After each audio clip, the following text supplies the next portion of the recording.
আমরা সম্মানিতভাবে এই বন্যা যেভাবে মোকাবেলা করেছি করব, আমরা সম্মিলিতভাবে ভারতীয় আধিপত্যবাদকে আমরা মোকাবেলা করব ইনশাআল্লাহ।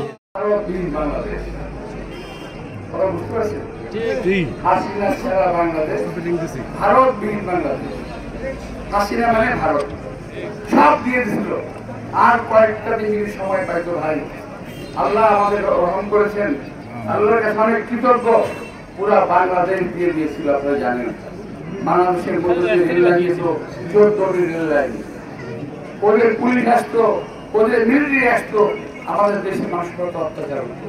আল্লাহ সেখান থেকে আমাদের রেহাই করে দিয়েছে। এখন আমরা সম্মানিতভাবে এই বন্যা যেভাবে মোকাবেলা করেছি করব, আমরা সম্মিলিতভাবে ভারতীয় আধিপত্যবাদকে আমরা মোকাবেলা করব ইনশাআল্লাহ।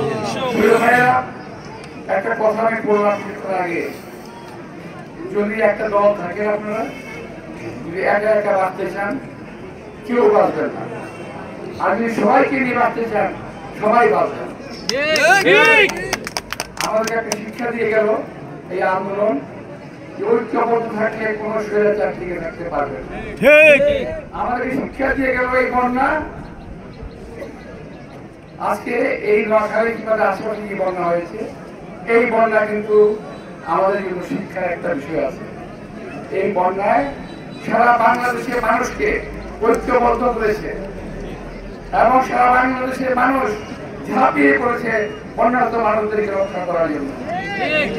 আমি খেয়াল করেছি, সেই দক্ষিণ থেকে চট্টগ্রাম থেকে তারা সাম্পান নিয়ে রওনা হয়েছে রক্ষা করার জন্য।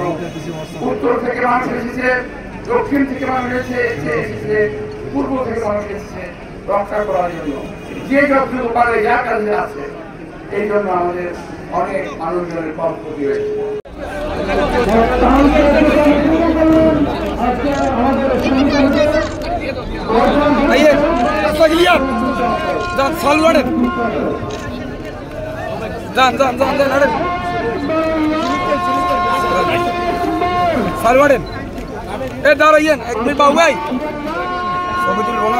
আরে না, ঠিক আছে, ছবি তুলো না।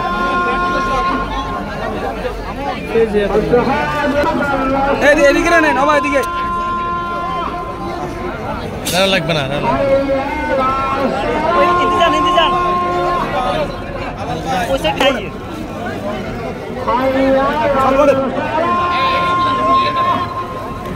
আরে বেরিয়ে দেন না বাবা।